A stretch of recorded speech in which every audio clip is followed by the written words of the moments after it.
Contudo, esses sacrifícios são uma recordação anual dos pecados, pois é impossível que o sangue de touros e bodes tire pecados. Por isso, quando Cristo veio ao mundo, disse: sacrifício e oferta não quiseste, mas um corpo me preparaste. De holocaustos e ofertas pelo pecado não te agradaste. Então eu disse: aqui estou, no livro está escrito a meu respeito, vim para fazer a tua vontade, ó Deus. Primeiro ele disse: sacrifícios, ofertas, holocaustos e ofertas pelo pecado não quiseste, nem deles te agradaste, os quais eram feitos conforme a lei. Então acrescentou: aqui estou, vim para fazer a tua vontade. Ele cancela o primeiro para estabelecer o segundo. Pelo cumprimento dessa vontade fomos santificados por meio do sacrifício do corpo de Jesus Cristo, oferecido uma vez por todas. Dia após dia, todo sacerdote apresenta-se e exerce os seus deveres religiosos, repetidamente oferece os mesmos sacrifícios que nunca podem remover os pecados. Mas, quando este sacerdote acabou de oferecer para sempre um único sacrifício pelos pecados, assentou-se à direita de Deus. Daí em diante, ele está esperando até que os seus inimigos sejam colocados como estrado dos seus pés, porque por meio de um único sacrifício, ele aperfeiçoou para sempre os que estão sendo santificados. O Espírito Santo também nos testifica a este respeito. Primeiro ele diz: esta é a aliança que farei com eles depois daqueles dias, diz o Senhor. Porei as minhas leis em seu coração e as escreverei em sua mente.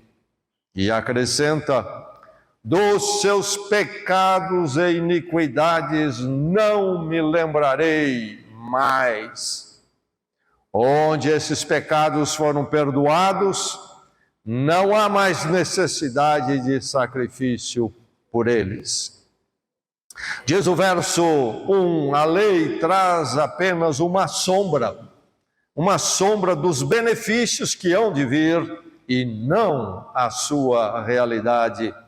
Por isso, ela nunca consegue, mediante os mesmos sacrifícios repetidos ano após ano, aperfeiçoar os que se aproximam para adorar.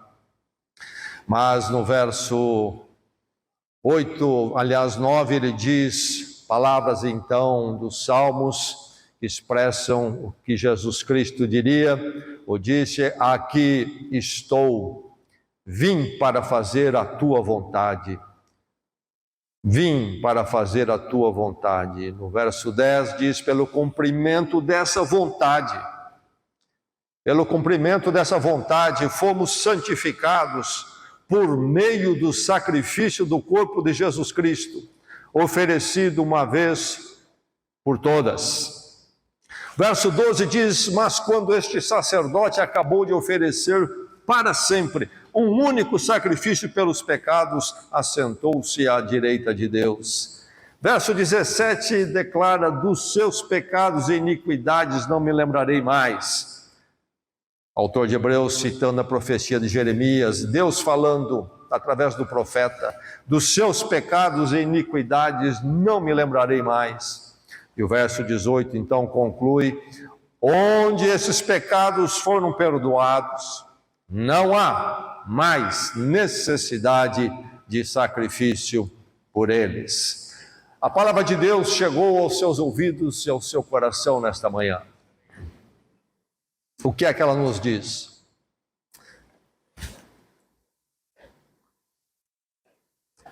Culpado, culpado, culpado. Pronto, a culpa passou. Assim, o meu sogro brincava quando ele era questionado sobre algo onde ele havia falhado ali nas atividades da família, da casa. Ele entendia bem o evangelho, era uma brincadeira dele, e ele dizia: eu aprendi a psicologia de como se livrar da culpa. Aí está, culpado, culpado, culpado, pronto, toda a culpa passou. É uma brincadeira, sim, mas subterfúgios diversos são usados para se lidar com o pecado. Subterfúgios que são escapes e não um verdadeiro resolver, solucionar. É relevante lembrar mais uma vez a declaração do renomado psiquiatra Carl Menninger, falecido em 1990, nos Estados Unidos até hoje. Há uma clínica muito famosa com o nome dele que ele fundou. E uma vez ele declarou: se eu pudesse convencer os pacientes em clínicas psiquiátricas de que seus pecados estão perdoados, 70% iria para casa no dia seguinte.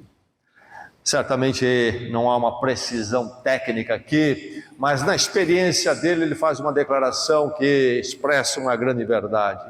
As pessoas estão inclusive sofrendo de transtornos chamados mentais, etc., emocionais, e até internado em clínicas psiquiátricas por causa do pecado, e na experiência dele, a maior parte tem esta causa, pecado.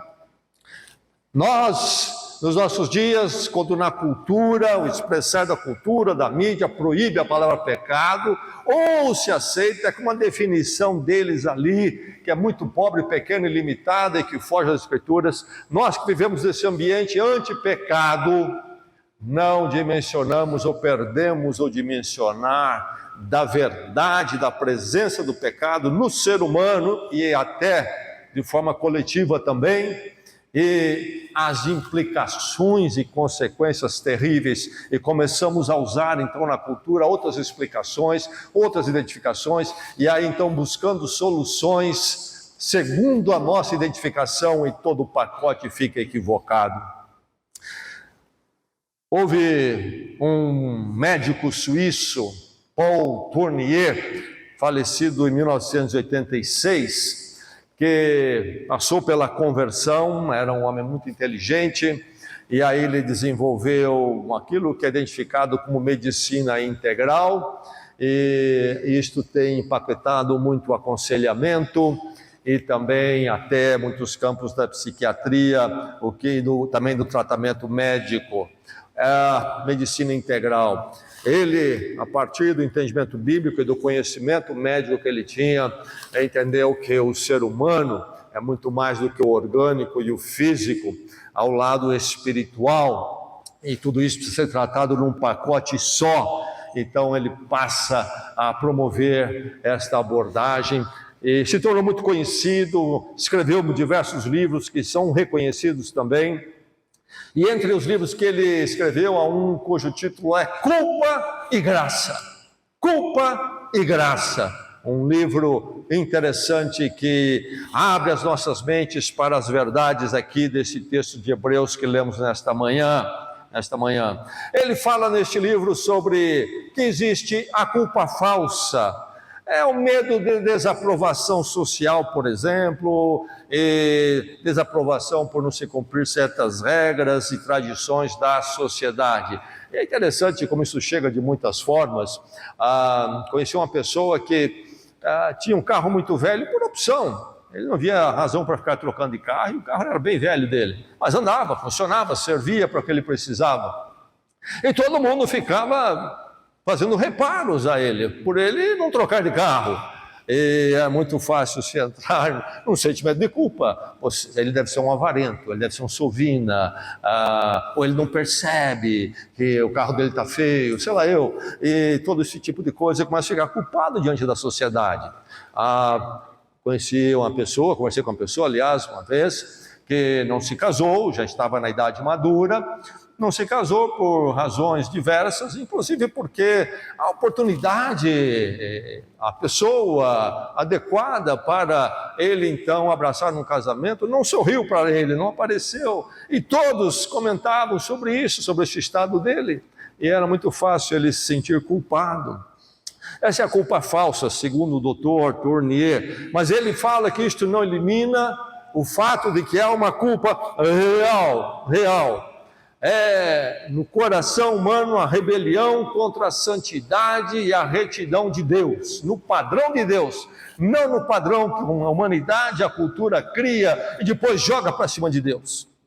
Aqui está o padrão, Deus é esse, nós colocamos o padrão. Não, o padrão de Deus revelado na palavra, de uma vez por todas, um padrão que não é humano, que é realmente divino, muito acima do padrão humano. A rebelião, então, contra a santidade de Deus, contra a santidade de Deus, é o fracasso moral diante dos absolutos, eternos, morais.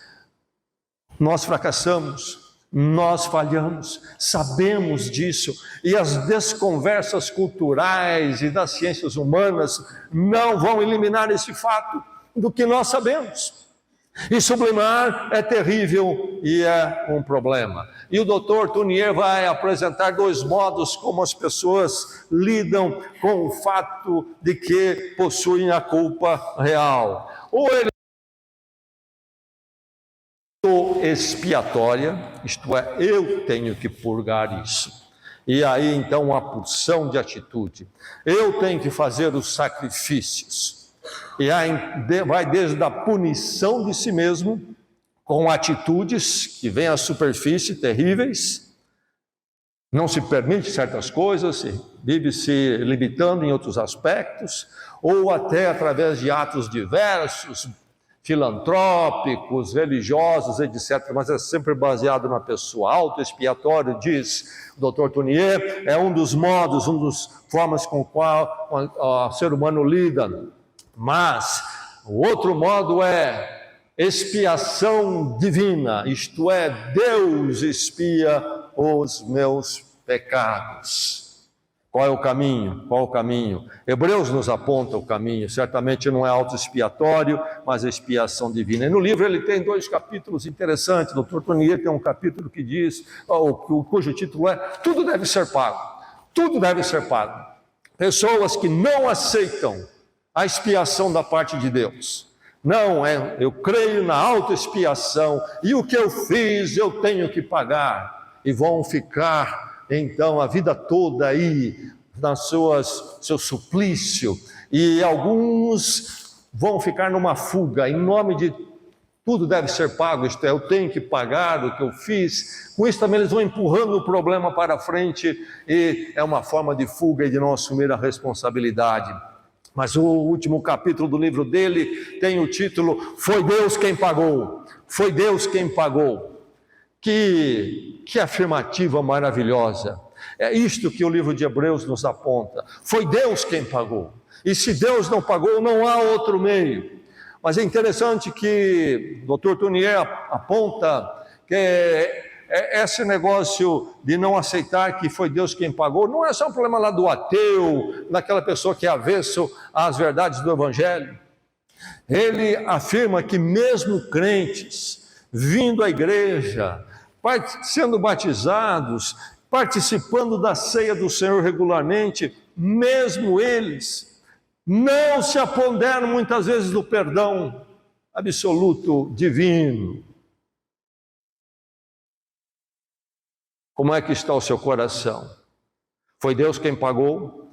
Diz o verso 17 de Hebreus, dos seus pecados e iniquidades não me lembrarei mais. Abençoado a mulher e o homem que chegou finalmente a abraçar e receber essa verdade, dessa declaração de Deus.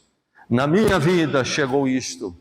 Deus disse, dos seus pecados e iniquidades não me lembrarei mais. E o texto então aqui de Hebreus vai nos falar sobre essa verdade crucial para a minha vida, para a minha intimidade, para a sua intimidade lá dentro. Como então tudo ficar no lugar em paz. O texto aqui fala do perdão definitivo. Perdão definitivo. um fato que só é possível se for da parte de Deus. Perdão definitivo só Deus pode dar. E o convite do texto nesta manhã para você então receba o perdão definitivo. Que ele chegue à sua vida. Já chegou? Você já recebeu o perdão definitivo? Você entendeu o pecado dentro de você, na sua vida? Você dimensionou a profundidade, a implicação, a grandeza dele? Você percebeu o estrago? E então você também foi buscar o perdão, a única forma que poderia resolver, que seria da parte de Deus o perdão definitivo. E isto está claro dentro de você e é uma questão resolvida ou não? Crente em Cristo Jesus, discípulo de Cristo aqui nesta manhã, o perdão definitivo já foi recebido por você, precisa ser recebido, pode ser recebido, porque a realidade foi cumprida. É o que o texto diz, a realidade foi cumprida. O texto fala dos sacrifícios realizados no Velho Testamento antes de Jesus Cristo, lemos nas Escrituras. Primeiro houve o templo móvel, quando Israel sai do Egito sob a liderança de Moisés e caminha para a terra que Deus daria a eles, a terra prometida. Peregrinação de décadas até chegar lá. E então eles levantavam o acampamento, marchavam e colocavam o acampamento novamente. E havia um templo móvel, um tabernáculo, e nesse tabernáculo então era apresentado diante de Deus os sacrifícios pelo pecado. Quando o povo de Israel entra na terra prometida, passado ali alguns séculos, eles constroem um templo à luz, à semelhança do tabernáculo. Tanto no tabernáculo como no templo havia um recinto, um ambiente íntimo, que então ali seria estaria a presença da glória de Deus. Ninguém podia entrar, a não ser o sumo sacerdote, uma vez por ano, no dia do perdão. E ele levava então ali o sangue de um animal para perdão dos próprios pecados dele, o sumo sacerdote, e pecado do povo. Muito bem, lá estão esses sacrifícios acontecendo. E é sobre isto que o autor fala aqui no verso 1, a lei traz apenas uma sombra dos benefícios que hão de vir. Então, Hebreus nos aponta que cada animal sacrificado era apenas uma sombra daquilo que haveria de vir, isto é, o que viria, Cristo, o Cordeiro de Deus, imaculado, que seria sacrificado por mim, por você, pelo meu pecado, pelo seu pecado. A lei traz apenas uma sombra, e lei aqui é muito mais do que 10 mandamentos, é toda uma aliança de Deus com o povo de Israel, inclusive sobre as liturgias e os cultos que haveriam de realizar, mas toda esta aliança com seus atos litúrgicos, sacrifícios, era apenas uma sombra daquilo que haveria de vir. A lei, a aliança traz apenas uma sombra dos benefícios que hão de vir, isto é, então, em Jesus Cristo, e não a sua realidade. A realidade não estava no Cordeiro sacrificado, aquilo apenas uma metáfora de uma realidade que seria o sacrifício de Jesus Cristo, por isso não mais se sacrifica a animais. E aí então nós temos aquela condição do Velho Testamento, onde os sacrifícios eram repetidos. Havia os sacrifícios ali diários e havia este no dia do perdão, quando então se adentrava inclusive a este ambiente recinto santo dos santos, onde a glória de Deus estaria. É preciso repetir, e repetir, e repetir. Quando se busca a solução autoexpiatória, também acaba-se nessa repetição. Mas no caso do Velho Testamento, então, repetia-se porque era sombra, não era realidade, não estava se cumprindo ainda, estava apenas apontando para a realidade, mas ela veio, e então ela é final, não se repete mais. Cristo veio e morreu, a realidade foi cumprida em Cristo Jesus. A promessa é antiga, aparece no Velho Testamento tantas vezes a promessa então deste cumprimento, dessa realidade, Jesus Cristo. Jeremias, o profeta, pouco depois, que viveu um pouco depois de Isaías, lá no século 7, 6, ele declarou nas suas profecias, e o autor cita aqui, o autor cita aqui no verso 16, ele cita Jeremias 31, 33, o que é que Deus fala através de Jeremias para o povo dos seus dias: esta é a aliança que farei com eles, esta é a aliança que farei com eles, falando do futuro, depois daqueles dias, diz o Senhor. Então é prometida, é uma promessa de que uma nova aliança seria dada por Deus ao povo. Por isso é que no verso 9, ao falar do que Jesus Cristo fez, o autor de Hebreus diz no verso 9, ele, Jesus Cristo, cancela o primeiro, isto é, cancela a primeira aliança, baseada na lei, nos sacrifícios. Ele cancela o primeiro para estabelecer o segundo, isto é, a aliança agora nele, Cristo mesmo, que se deu por nós no sacrifício perfeito de uma vez por todas. E aí o texto também, o autor de Hebreus vai trazer o Salmo 40 e vai citar os versos 6 e 8 do Salmo 40, que é um salmo que fala do reinado de Davi, ou melhor, do rei Davi.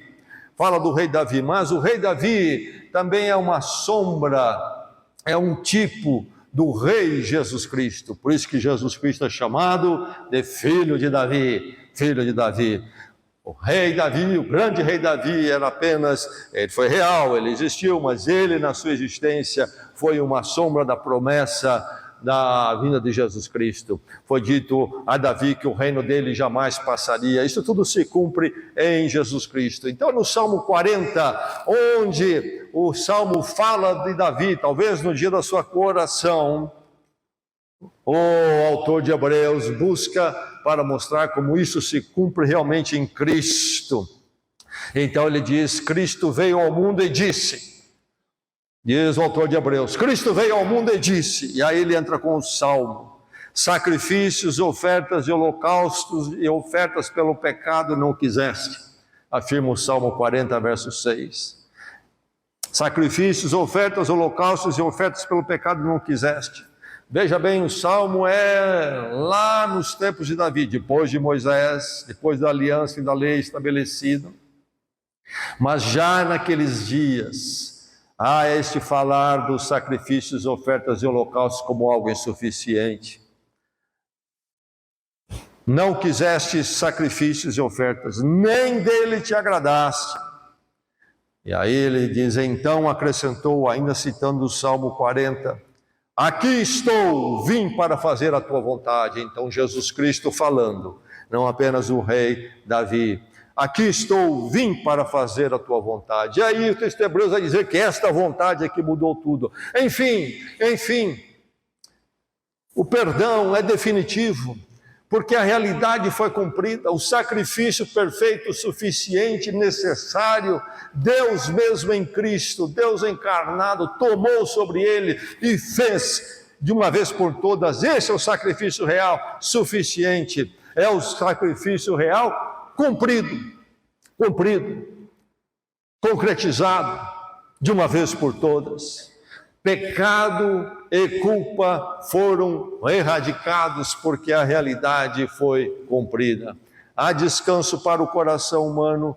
Há, se for a expiação que vem de Deus e que passa então por Jesus Cristo. É necessário Jesus Cristo na cruz?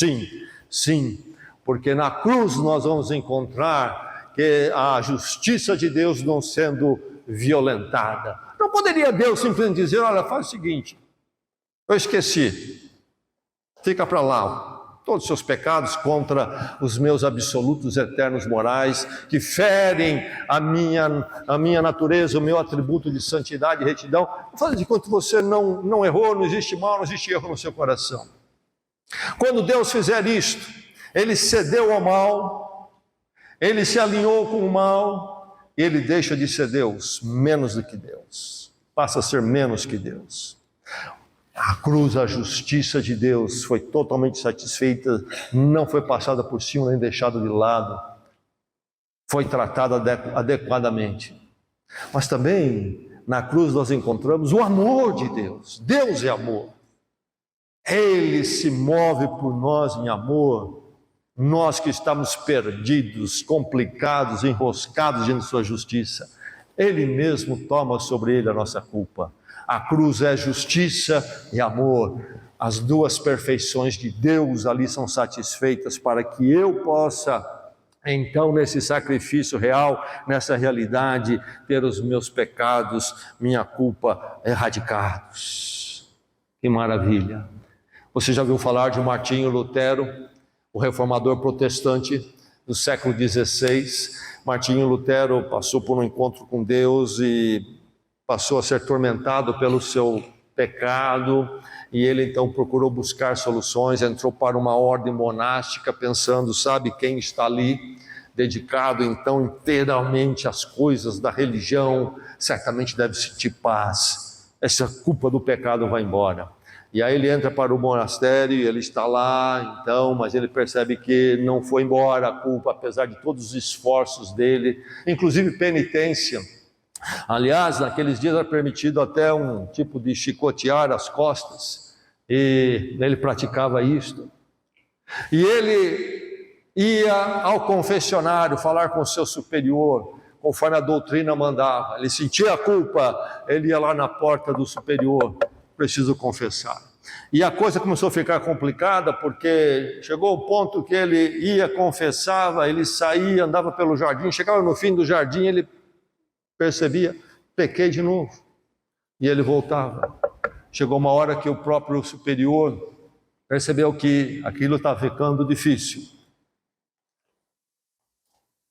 É possível chegar a um final, sim, um momento quando o pecado e a culpa são erradicados? Sim, a realidade foi cumprida em Jesus Cristo. É o perdão definitivo, receba esse perdão, porque essa realidade cumprida foi através de um ato eficaz. Sabe o que é eficaz? Faz aquilo para o qual veio.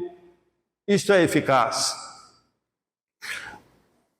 Ele denuncia que os sacrifícios dos animais no Velho Testamento, que eram apenas sombras, o que faziam apenas aguçar a memória do pecado. Diz ele no verso 3, contudo, esses sacrifícios são uma recordação anual dos pecados. Todo dia chamado Yom Kippur, dia do perdão, dia da ação vicária. Aquele dia era um dia quando, mais do que nunca, o fato de que o povo era pecador vinha à mente deles. Porque era impossível tirar os pecados, mesmo que aquele sacrifício cobrisse os pecados deles, cobria os pecados até aquele momento. E quando o sacerdote saía era uma grande alegria, mas logo depois era apontado nas suas mentes o pecador novamente. Ato eficaz de Jesus Cristo, porque não é assim. O efeito em nós não é dessa forma. A substituição de Cristo por nós na cruz, para o nosso perdão definitivo, foi uma substituição plena. Não há pecado e qualquer ser humano que não tenha sido coberto por Cristo na cruz. E ele se torna eficiente para aquele que arrependido o busca. É totalmente suficiente. Todo sacerdote, diz em versos 11 e 12, todo sacerdote repetidamente oferece os mesmos sacrifícios que nunca podem remover pecados, lá no Velho Testamento. Mas diz os versos ainda, falando de Cristo, quando este sacerdote, Jesus Cristo, mas quando este sacerdote acabou de oferecer para sempre um único sacrifício pelos pecados. Veja só, essa substituição plena, suficiente, esse ato eficaz, que vem trazer um resgate definitivo. Somos resgatados da nossa culpa, da nosso estado de separação de Deus, a morte espiritual. Longe de Deus para sempre, Cristo nos resgata e nos coloca no reino de Deus, através do perdão, do ato eficaz na cruz. Diz o verso 10, pelo cumprimento dessa vontade, Isto é, Cristo aceitou fazer a vontade de Deus por nós, como diz o Salmo 40, vim para fazer a sua vontade. Aí diz o verso 10, pelo cumprimento dessa vontade, fomos santificados por meio da nossa autoperfeição? Não, por meio do sacrifício do corpo de Jesus Cristo, oferecido uma vez por todas. Que ato eficaz! Realiza aquilo que ele se propôs a realizar e não deixa nada de fora. Nada, nada, nada. Fomos santificados. Nós vivemos numa cultura no que sobrou aí de influência do cristianismo, vem do catolicismo romano, e o catolicismo romano tem lá uma doutrina de santo e santificação, que nos confunde muitas vezes quando nós lemos a palavra, tomamos em nossas mentes aquilo que é crido lá, e lemos a Bíblia com esta pressuposição do que é dito lá, e aí ficamos confusos com o que a Bíblia diz. Porque que diz que todos nós fomos santificados em Cristo, por meio do seu sacrifício. A palavra santificado não quer dizer separados. Separados. Isto é, em Cristo, quando nós nos encontramos com Deus no perdão definitivo em Cristo, nós somos separados do pensamento do mundo, de um coração moldado pelo mundo, um coração que corre contra a vontade de Deus, quer ser autônomo diante de Deus. Somos separados dessa proposta para sermos separados para Deus agora em Cristo.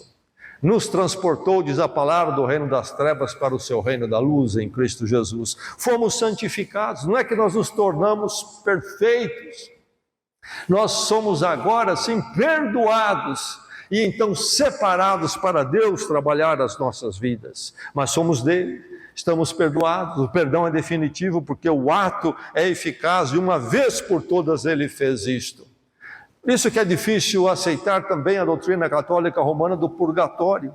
Como aceitar isso diante da declaração que fomos santificados por meio do sacrifício do corpo de Jesus Cristo, oferecido uma vez por todas?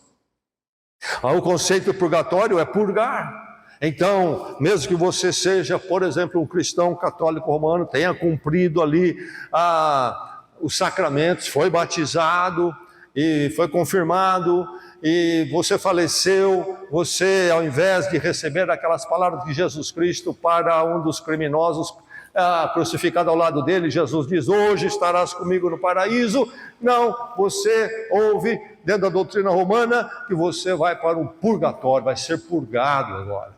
Sim, você é de Deus, sim, você é de Jesus Cristo, mas você precisa ser purgado. E há uma série de entendimentos sobre o purgatório, aí vai se mudando conforme o tempo, mas, por exemplo, Tomás de Aquino, que é considerado doutor da igreja, falava que o purgatório é um sofrimento igual ao do inferno, para purgar mesmo tudo o que nós temos. Mas o texto de Hebreus me diz diferente. Fomos santificados por meio do sacrifício do corpo de Jesus Cristo, oferecido de uma vez por todas. Não há nada em mim a ser purgado que Cristo não tenha purgado. Por isso o verso 18 diz, onde esses pecados foram perdoados, não há mais necessidade de sacrifício meu nesta vida e em nenhum purgatório depois. Não é isso que o texto diz? Onde esses pecados foram perdoados, não há mais necessidade de sacrifício por eles. Ato eficaz, perdão e remoção de todo o pecado. Quando Cristo foi à cruz, ele não foi em fraqueza, imperfeição e limitação.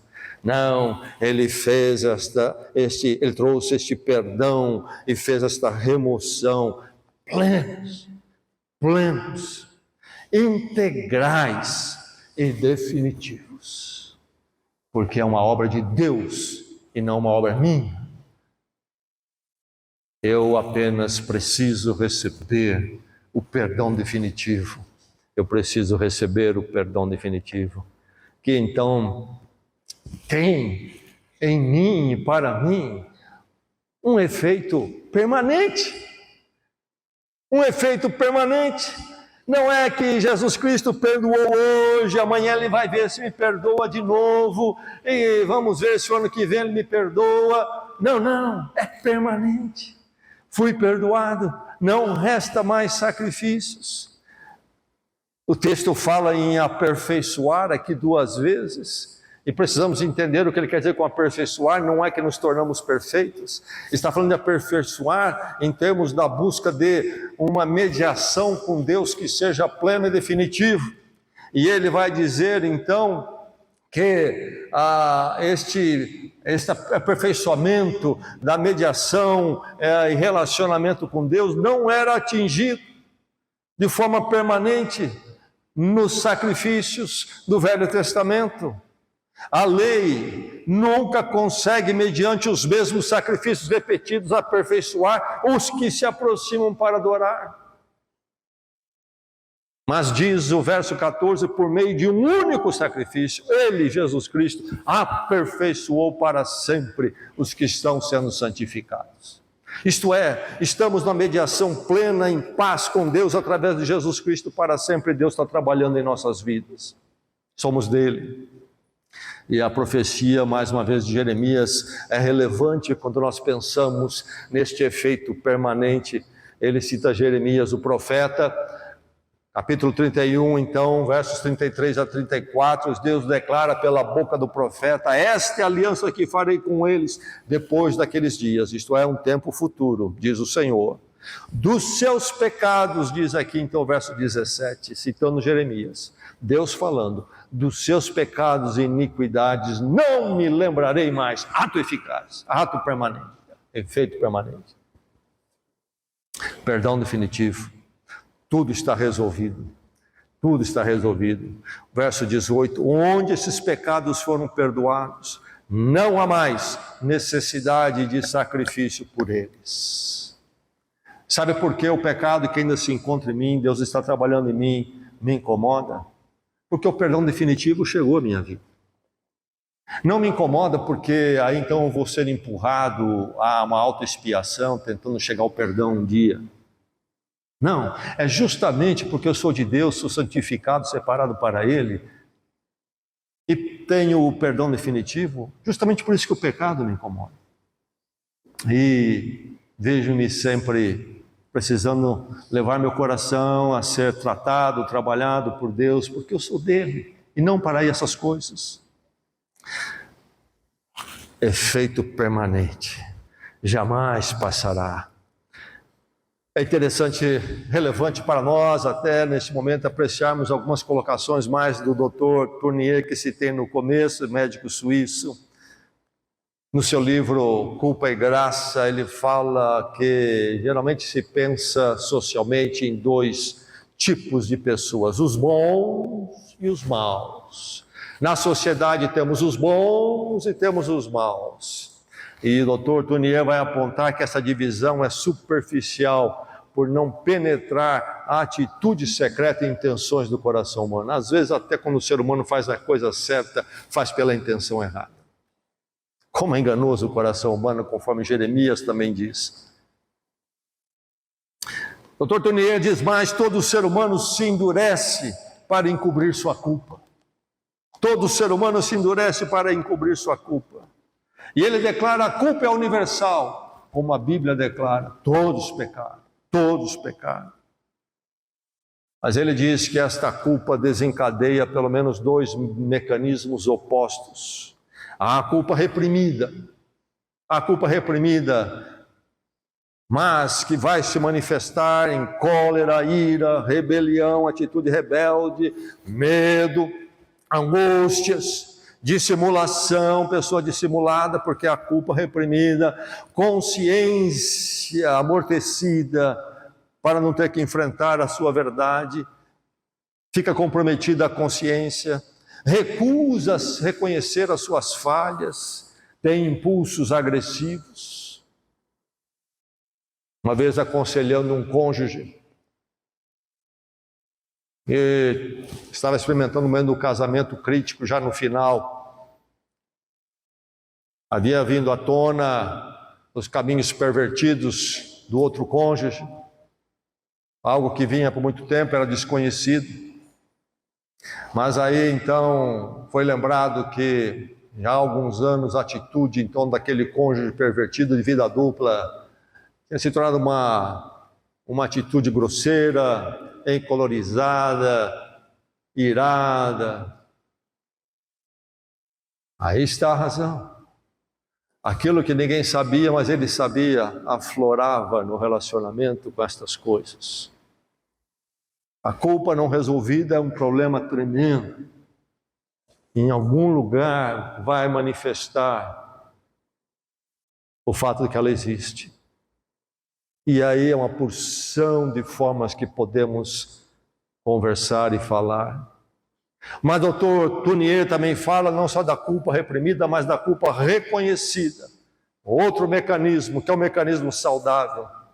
Quando há arrependimento, chega o arrependimento. E aí deixe-me fazer uma distinção entre arrependimento e remorso. Remorso não é incomum as pessoas sentirem remorso. Mas nunca pense que remorso é arrependimento. Remorso é aquele sentimento horrível por ter sido apanhado na contramão. Minha falha, meu erro foi exposto. Um remorso. E agora veio consequências para a minha vida, complicou tudo, descobriram, eu estou perdido, estou enrascado. Remorso. Sentimento horrível. Arrependimento não é você ficar apenas lamentando o fato de que você foi apanhado, que você cometeu um erro que te complicou. Arrependimento é meia volta. A palavra bíblica é metanoia, que temos no português também, mas que vem das escrituras e na língua grega. Uma mudança. É como você indo por uma via e você então está dirigindo o seu automóvel e você naquela via de repente percebe, estou indo numa direção completamente errada e você procura logo um retorno e agora você toma então uma direção diametralmente oposta, 180 graus. Aí é arrependimento. É como aquele filho pródigo que Jesus contou aquela parábola riquíssima. Aquele rapaz que se rebela contra o pai, pega a herança adiantada, põe o pé no mundo, vai gozar a vida num lugar distante, longe da família, do trabalho e tudo mais, até que ele cai na miséria, o dinheiro acaba, e ele se encontra na pior situação.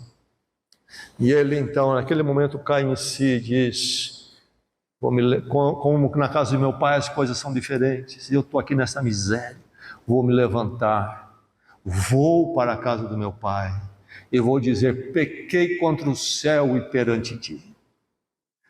Ele poderia ficar lá na situação lamentável, mas que sujeito eu, como é horrível, olha o que eu fiz, foi feio, eu não soube administrar bem o golpe que eu dei. Não, vou me levantar. E quando ele levanta e vai, anda o caminho de volta, o arrependimento, diferente do remorso. Mas o Dr. Tournier então diz, a culpa reconhecida é do arrependimento. E então da paz, finalmente paz dentro de mim, baseada em Cristo e no que Ele fez, perdão definitivo, esta realidade cumprida, este ato eficaz, com efeito permanente, paz finalmente chegou dentro de mim, baseada não em mim, mas no próprio ato de Deus por mim. E aí surge um refinamento da consciência, lembra-se que eu falei? Nós sentimos o problema do pecado mais do que o incrédulo, por quê? Porque fomos perdoados definitivamente. A nossa consciência é iluminada por Deus agora, e então ela está refinada, ela é refinada. A agressividade, diz o Dr. Tournier, enfraquece, a segurança do perdão de Deus chega. E poderíamos falar de muitas outras coisas. A esperança, finalmente a esperança. Não a esperança no sentido de ter uma expectativa que as coisas vão acontecer, mas a esperança no sentido de esperar aquilo que vem, que já está prometido e garantido. A esperança eterna que nós temos em Deus quando nos encontramos com Ele a partir de Jesus Cristo. E muito mais. Significado para a vida, para levantar cada manhã, para enfrentar um mundo dolorido, difícil e incerto. É a culpa reconhecida. Esse é o caminho.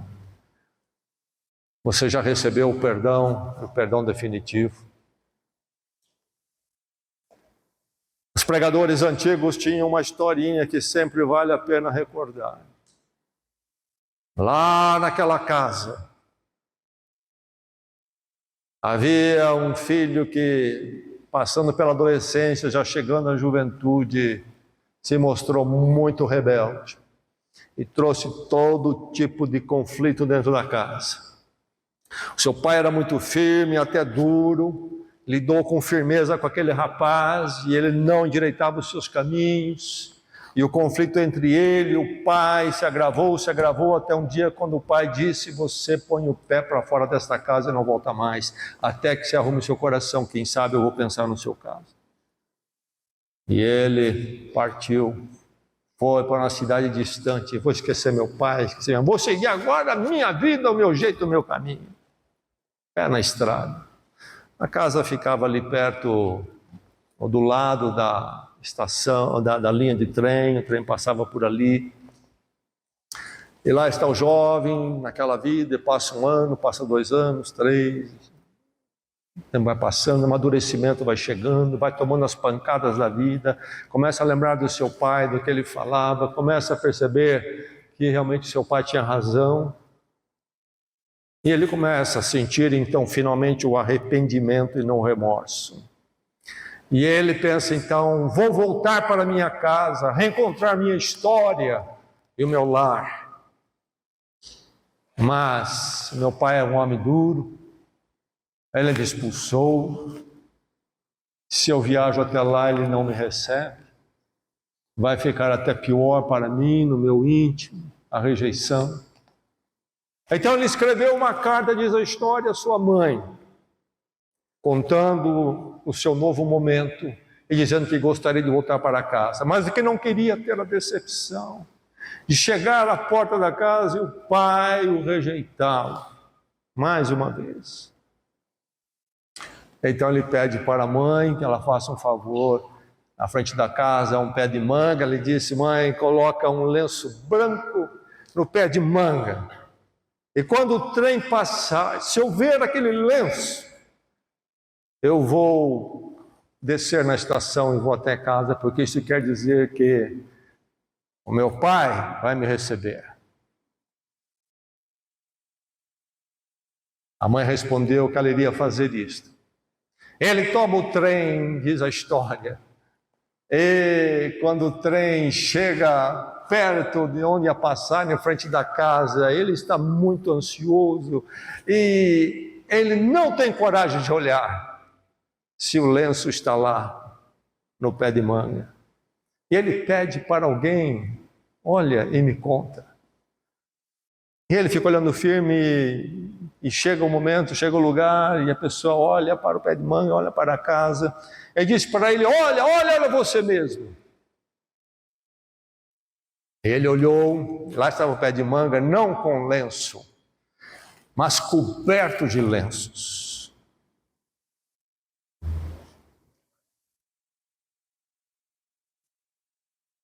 Na cruz não faltou lenços. O perdão é definitivo.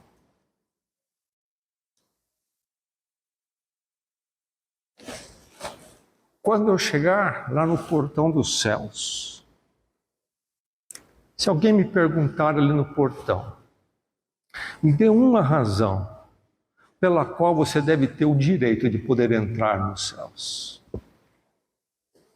Me dê uma justificativa para que eu permita você entrar aqui. Essa é uma pergunta para você fazer para o seu colega de trabalho. Quando você chegar lá, ele for perguntado isso, o que você vai responder? Quando eu for perguntado, se eu for, eu vou responder: fui perdoado definitivamente.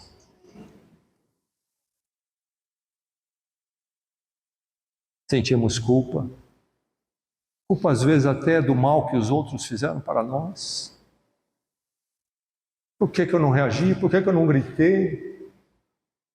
Ainda que a culpa possa ser pesada sobre o outro, eu me vejo participando de alguma forma ali, mesmo quando eu não fui o causador de nada. Depois vamos falar de uma porção de outros caminhos. É em Cristo e somente nele haveremos de encontrar finalmente uma mangueira totalmente coberta de lenços. que isso possa ser verdade no coração de cada um aqui nesta manhã. Vamos orar.